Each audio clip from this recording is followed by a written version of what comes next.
عمران خان رہا ہو جائیں گے مگر کس شرط کے اوپر اور کیسے رہائی ملے گی؟ پیٹرول پھر مہنگا، ڈالر نے اڑان بھر لی جبکہ عوام جو ہیں وہ رسوا ہو چکے ہیں۔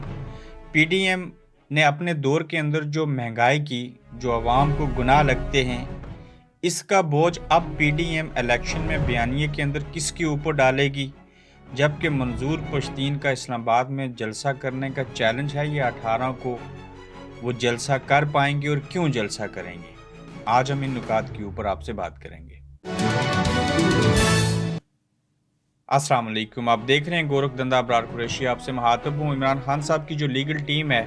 وہ بڑی پر امید ہے۔ آج انہوں نے پریس کانفرنس بھی کی، بلکہ آئے روز ان کے بیانات آتے ہیں سوشل میڈیا کے اوپر۔ میڈیا بھی ان بیانات کو چلاتا ہے، لیکن اس کی بڑی تھوڑی سی قدر و قیمت ہے، ان کو اتنا ہائی لائٹ نہیں کیا جاتا۔ جو لیگل ٹیم ہے اس کے اندر جتنے بھی اچھے وکیل تھے، ایون اعتزاز احسن صاحب، لطیف کھوسہ صاحب، کچھ سپریم کورٹ میں کر رہے ہیں، کچھ جو ہیں ہائی کورٹ کے اندر ہیں، تو آپ سارے یکجا ہو کے انہوں نے اپیل کی اور 22 اگست کو جو ہے وہ اس کی سماعت ہوگی۔ اس کے آگے ہم دیکھتے ہیں کہ کتنا وقت لگے گا، تاہم یہ کہا جا رہا ہے کہ ہم بڑے پر امید ہیں کہ عمران خان صاحب جو ہیں ان کو رہائی مل جائے گی اور توشہ خانہ کیس کے اندر ہمارے حق میں فیصلہ آئے گا۔ اب اگر رہائی مل جائے گی اور توشہ خانہ کا جو کیس ہے اس میں عمران خان رہا ہو جائیں گے، تو پھر اس میں جو پیچیدگیاں ہیں وہ کس نوعیت کی ہیں اور وکلا کے بقول وہ کون سی شرط اور شرائط ہوں گی جس کی وجہ سے عمران خان جو ہیں وہ باضابطہ طور پہ ان کو لگے گا کہ رہا ہو جائیں گے۔ سب سے پہلی بات تو یہ ہے کہ یہ توشہ خانہ کا جو کیس ہے واقعہ ہی اگر بقول وکلا کے عمران خان کے کہ صحیح منوں میں اگر کوئی جج غیر جانبدار ہو وہ ہمارا کیس ہونے، جیسے آج جو بابر ستار صاحب تھے انہوں نے شریار افریدی صاحب کو رہا کیا، لیکن یہاں پہ عامر یا عمر فاروق صاحب ہیں جو وہ کیس سنیں گے توشہ خانہ کے حوالے سے، تو انہیں یہ لگتا ہے کہ اگر صحیح منوں میں صحیح غیر جانبدار ہو کے فیصلہ کیا جائے تو عمران خان جو ہیں بآسانی رہا ہو جائیں گے۔ پھر ان کو یہ لگتا ہے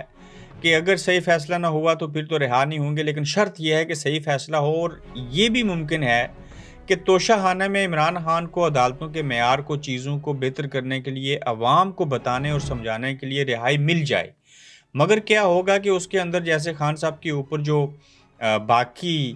انہوں نے کیسز بنائے ہیں جس میں ضمانتیں منسوخ ہو چکی ہیں، وہ تقریباً 10 کیس ہیں جس کے اندر ضمانتیں منسوخ ہیں۔ القادر ٹرسٹ کیس ہے، اور بھی بے شمار ایسے کیسز ہیں جو نئے بھی رجسٹرڈ ہوئے تھے اور ان کے اندر جو ضمانتیں ہیں وہ منسوخ ہو چکی ہوئی ہیں۔ تو کہیں یہ نہ ہو کہ بیلنس کرنے کے لیے عمران خان صاحب کو رہائی تو مل جائے اس کیس کے اندر، لیکن ساتھ ہی کیا ہو کہ دوسرے کیس میں نیب یا پولیس یا ایف آئی اے جو ہے وہ پھر پکڑ لے۔ تو ملٹیپل چیزیں ہیں۔ پہلے مرحلے میں اس بات سے آگے نکلنا ہے کہ رہائی جو لگتا ہے وکلا کو ہو جائے گی، لیکن رہائی تب ہوگی کہ جب جج جو ہیں غیر جانبدار ہو کے اس کیس کا فیصلہ سنائیں گے اور اس بحث کو سنیں گے اور پھر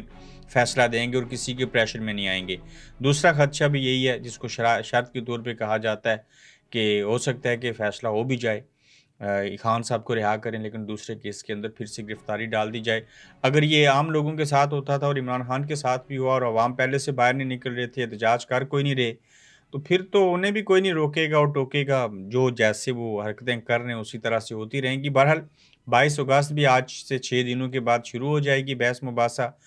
دیکھتے ہیں کہ ہائی کورٹ میں یہ بات کتنا عرصہ چلتی ہے۔ اگر ہائی کورٹ کا فیصلہ آ جاتا ہے تو اس کے بعد ایک امید باقی ہے 15 ستمبر تک، کہ جب تک عمر عطا بندیال ہیں، پی ٹی آئی کو امید ہے کہ اگر ہم سپریم کورٹ اس سے پہلے چلے جائیں تو ہو سکتا ہے کہ جاتے جاتے چیف جسٹس جو ہیں وہ عمران خان کی رہائی کا حکم دے دیتا۔ ہم صدر عارف علوی نے جو پچھلی بار تقریر کی تھی اس میں قرآن کی آیتیں اور سارا کچھ انہوں نے بیان کیا تھا،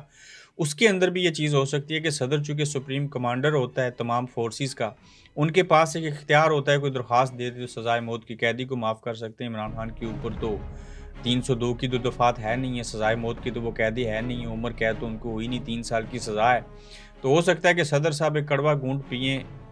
اور زہر کا پیالہ پیتے ہوئے جاتے جاتے تمام سزائیں موجودہ اور آنے والی بھی معاف کر دیں، لیکن دیکھتے ہیں، اختیار تو ہے ان کے پاس، لیکن کس حد تک جا کے وہ چیزیں جو ہیں وہ کر سکتے ہیں۔ دوسری طرف آپ دیکھیں کہ کس طرح سے ملک کے اندر جو ہے وہ پیٹرول مہنگا ہو گیا، ڈالر نے اڑان بھر لی، اور اسٹاک ایکسچینج جو ہے اس میں مندی ہے اور عوام جو ہیں وہ رسوا ہیں۔ یعنی کہ پہلی عوامی حکومت سمجھ لیں اس کو، عوام کے نمائندے تھے جو حکومت میں تھے وہ چلے گئے، کیئر ٹیکر سیٹ اپ آیا، عمران خان کو جیل میں ڈالا اور ڈالر صاحب جو ہیں وہ آپ کو پکڑائی نہیں دے رہے،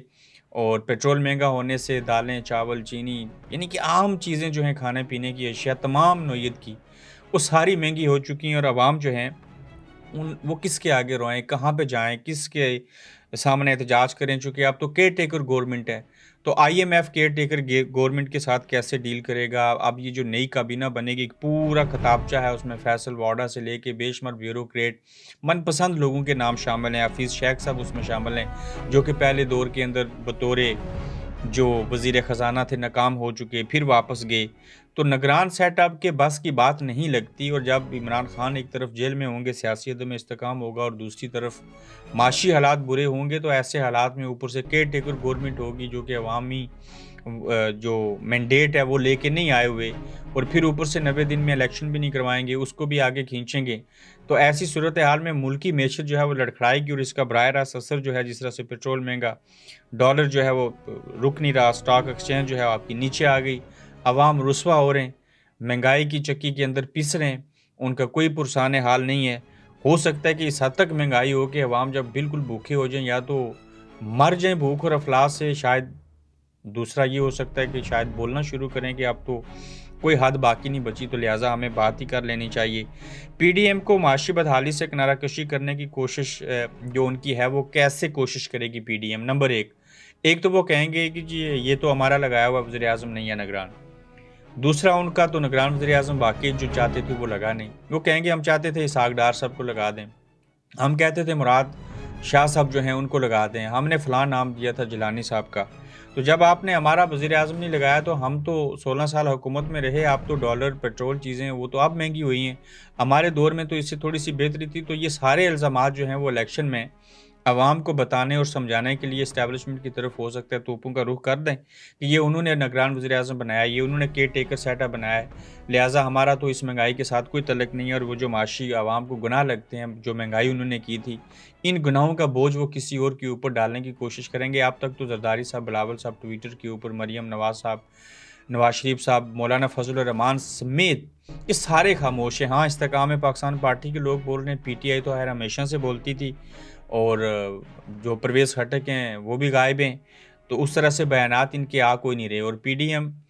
خود سے جو ہے وہ بکھر چکی ہوئی ہے، ان سب کو اپنے لالے پڑے ہیں کہ پہلے عمران کے ساتھ ہوا، اس سے پہلے ہمارے ساتھ ہوا، پھر عمران، اب پھر ہمارے ساتھ چیزیں ہو رہی ہیں، تو لہٰذا ان کو پتہ ہے کہ یہاں سے کوئی من و سلوہ ہمیں نہیں ملے گا، تو وہ بیانیہ بنانے کے لیے کیئر ٹیکر سیٹ اپ سے جو ہے وہ اس کے اوپر الزامات لگائیں گے، کہیں گے یہ ہماری مرضی کا نہیں بنا تھا، اس وجہ سے ملک کے معاشی حالات خراب ہیں، ہم اگر مزید رہتے یا ہمیں اگر مستقبل میں حکومت مل جائے، 2018 سے پہلے دیکھیں کیسے حالات تھے، کیسے ہم نے ایک اچھی حکومت چلائی، پھر سے ہم یہ کریں گے، تو یہ اس طرح کے حالات لگ رہے ہیں۔ منظور پشتین 18 اگست کو اسلام آباد میں جلسہ کیوں کریں گے، اور انہوں نے ایک طرح سے چیلنج کیا ہے، وہ اس لیے کریں گے کہ سرحدی علاقے کے اندر وہ سوال اٹھا رہے ہیں کہ دیکھیے کروڑوں کی آبادی ہے، ہم جو ہیں وہ لاکھوں لوگوں کے نمائندے ہیں، منظور پشتین جو ہے ان کو ٹی وی پہ نہیں دکھایا جاتا، لیکن اس کے باوجود وہ سوال پوچھنا چاہتے ہیں، اور اسلام آباد میں 18 اگست کو جلسہ کر کے بڑی تعداد میں عوام کو لانا چاہتے ہیں۔ پہلا تو سوال یہ ہے کہ جلسہ ہوگا یا نہیں ہوگا، ہوگا تو وہ ٹی وی پہ نہیں دکھایا جائے گا، چلیں سوشل میڈیا ہی صحیح، اس میں یہ پوچھا جائے گا سوال کہ ہمیں بتائیں کہ یہ دہشت گردی کیوں نہیں رک رہی، ہمیں یہ بتائیں کہ یہ کون کر رہا ہے، ہمیں یہ بھی بتائیں کہ ہم ہی وہ لوگ کیوں ہیں جو شروع دن سے سفر کر رہے ہیں، اور ہم لاکھوں جانوں کی قربانیاں جو ہیں وہ دے چکے ہیں، 600 سے زائد جو ہیں وہ حملے ہو چکے ہیں پچھلے ایک سال کے اندر، تو اس طرح کی چیزیں ہیں، اور منظور پشتین صاحب جو ہیں وہ نیشنلسٹ ہیں ایک طرح سے، اور مراد سعید صاحب نے بھی ان کی ان باتوں کی تائید کی ہے، چونکہ ایک ہی علاقے سے تعلق رکھتے ہیں، تو یہ ایک بڑا چیلنج ہے منظور پشتین صاحب کے لیے کہ وہ جلسہ کر پائیں گے یا نہیں 18 اگست کو، وہ بھی اسلام آباد کی جگہ کا انہوں نے تعین کیا ہے، تو اگر یہ جلسہ کار گزرتے ہیں تو یہ ایک بڑا پریشر پڑے گا حکومت کے اوپر، اسٹیبلشمنٹ کے اوپر، کہ لوگ تو بولنا شروع ہو چکے ہیں، اب تو وہ مزید دہشت گردی نہیں دیکھنا چاہتے، اب تو وہ سوال اٹھا رہے ہیں، سوال نہیں سوالات اٹھا رہے ہیں، تو یہ بھی ایک بڑا اہم نقطہ ہے 18 اگست کو منظور پشتین صاحب کا جو ہے وہ اسلام آباد کے اندر جلسے کا اعلان کرنا، اور پھر وہ جلسہ ہوگا یا نہیں ہوگا یہ ہم بھی دیکھیں گے، آپ بھی دیکھیں گے۔ اپنا خیال رکھیے گا، یوٹیوب چینل اس کو آپ ضرور سبسکرائب کیجیے، اور پھر آپ سے کل دوبارہ ملاقات ہوگی۔ اللہ حافظ۔ آپ دیکھ رہے ہیں گورکھ دھندا ابرار قریشی کے ساتھ۔